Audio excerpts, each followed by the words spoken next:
Përshëndetje dhe mirë se erdhët të gjithë ju të shenjës së Luanit, uroj të jeni mirë.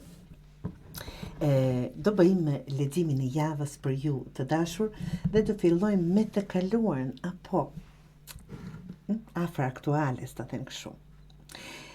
Tu kërkon mund të jetë një dashuri e kaluar, mund të jetë absolutisht, por dhe diçka që keni përjetuar vërtet që ka qenë një përvojë e thellë emocionale. Pra letrat të thonë në të kaluarën ka pasur një përvojë të thellë emocionale që të ka formuar. Mund të qenë person i dashur, një periudhë e thellë dashurie apo një lidhje me ndjeshmëri të lartë. Megjithatë, gjitha kjo ka sjellë të dashur Luan edhe ndriçim. Sikur e ke njohur veten më mirë, sikur ke kuptuar më mirë veten dhe afruar më shumë me të vërtetën tënde. Dielli të dashur tregon që ke pasur momente të fuqishme të qartësisë dhe shpresës, por kjo ndjenjë mund të ketë qenë kalimtare, sepse emocionet e thella janë ende të pranishme. Mund të jetë që diçka nuk ka mbaruar në ndjesi, që nuk do thot patjetër për një person, për një situatë, çfarëdo lloji qoftë ajo, të dashur. Djali i tokës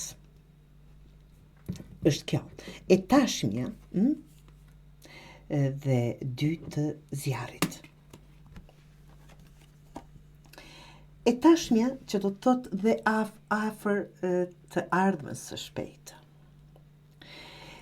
Ndodhen në një pikë vendimtare, po rritesh, në kuptimin e asaj po maturohesh, dhe po merr përgjegjësi të reja. Ndoshta me ritëm të ngadalt, por të qëndrueshëm. 2 të zjarrit flet për një dëshirë të fortë për të vepruar dhe për të dalë nga zona e ratize, për të ndjekur një rrugë më të guzimshme, sikur dëshironi të kapërceni këtë fazë. Për të dalë nga zona e ratize, për të ndjekur një rrugë më të guzimshme. Pra, ka një tension midis asaj që do të ndërtosh dhe asaj që do të ndjekësh nga instinkti juaj. Merr kohën e duhur të dashur Luan për të matur hapat, gjë që është jashtëzakonisht e mençur. E ardhmja juaj, pastaj do t'i përmbledh të gjitha, e ardhmja juaj të dashur,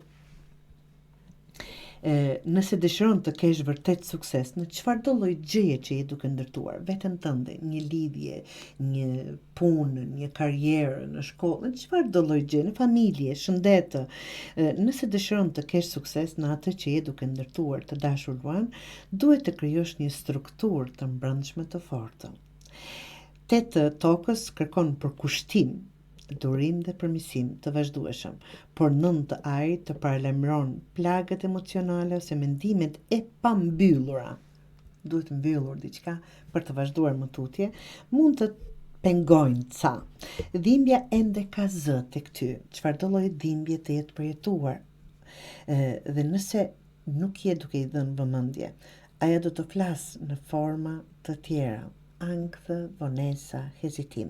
Pra, çfarëdo që të jetë të dashur, duhet dal ngadalë të kapërceni, edhe pse nuk po e mendoni ndoshta çdo ditë.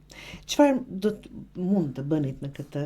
Përcakto një qëllim që do ta ndjekësh një periudhë. Puno me përmbajtje emocionale të pambyllur, me ato gjëra që akoma si ke mbyllur derën. Organizo jetën tënde praktike. Koha, financat, energjia, kështu me radhë. Do thotë, zgjidh një të vogël, por të rëndësishme, çdo ditë, diçka, çfarëdo lloj gjëje, dal ngadalë për ta përmbyllur atë që të mund vërtet ta shijoni këtë diell me kuptimin e plot të fjalës të dashur Luan. Faleminderit që ishe këtu me mua. Nëse ky lexim të dha diçka sot, eja edhe herën tjetër. Qofshi bekuar.